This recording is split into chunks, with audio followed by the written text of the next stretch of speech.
Look, y'all, I think I'm going to take a trip to go to the dealership and look around at some vehicles. And I'm going to take y'all with me when I decide to go do that. I was just sitting here cleaning up my space and I decided, you know what?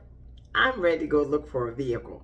Now, whether I can afford one or not, that's a whole different story. But yet and still, it's nothing wrong with having a dream and going to look for the things that you want and praying about those things. You know, sometimes you just got to make some moves and you just got to put it in your mind and say, well, let me go see what happens. Even though we know the economy sucks, even though we know how the world is today, but you don't know what God is trying to do and how God is trying to bless you if you're not willing to get up and go see.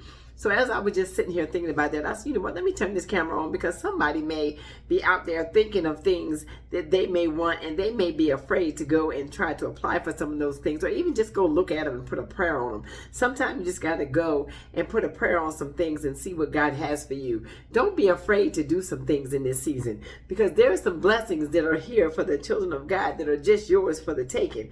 You got to be in a place where you just got to be able to trust God in the midst of everything and anything that you go through.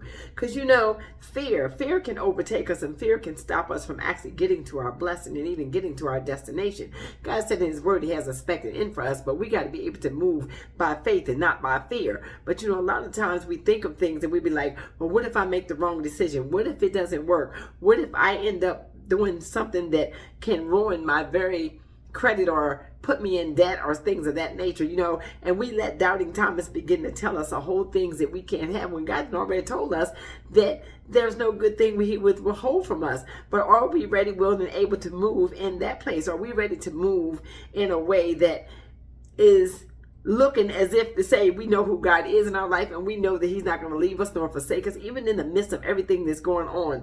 There are some blessings that are for the people of God and we just got to be in a place where we understand and we can receive them and go get them. But if we begin to allow fear to overtake us, and we will be stuck. We will be stuck in a place of lack. We will be stuck in a place of not trusting. We will be stuck in a place, and that's not what God has for us. That's not how he wants us to move. He wants us to move in a way that we trust him in the midst, and we trust him to meet us right where we at in the midst of that situation and be a blessing in this blessing and run with it. So I want to encourage somebody to just think about your situation. I'm not telling you to just ride there and create a problem for yourself, but pray about it. Pray about that very thing that you've been trusting and asked God for.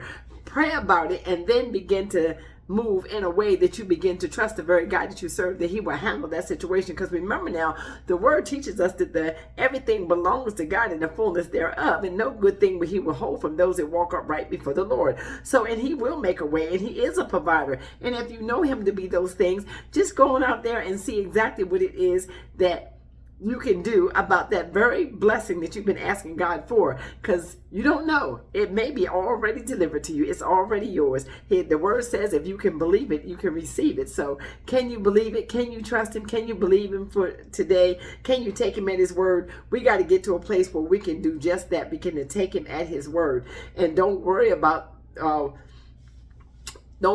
the things that you can't change. Just work and operate in the things that you can change, because there are so many things that you can fix in your life today.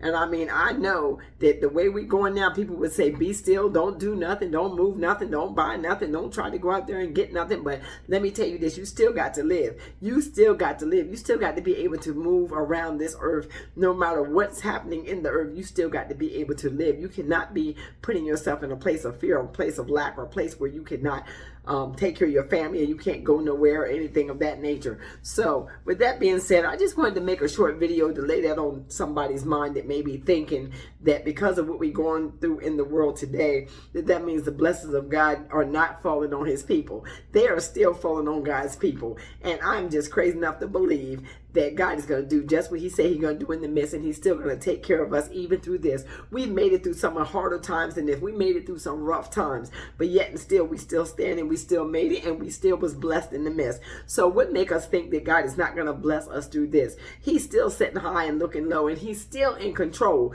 He is in control of even this. He's in control of everything. He sees everything. He watches. And as the children of God, we got to move by faith and not by fear. So I just want to throw that out there for somebody who may be not understanding who they are or whom they are or how God operates. So with that being said, I just wanted to give you a little nugget to put in your pocket, something to think about, something to ponder on, and just know that God is still in the blessing business and He is still blessing His people. Those that will believe will receive. So I love y'all, and y'all have a blessed rest of your night.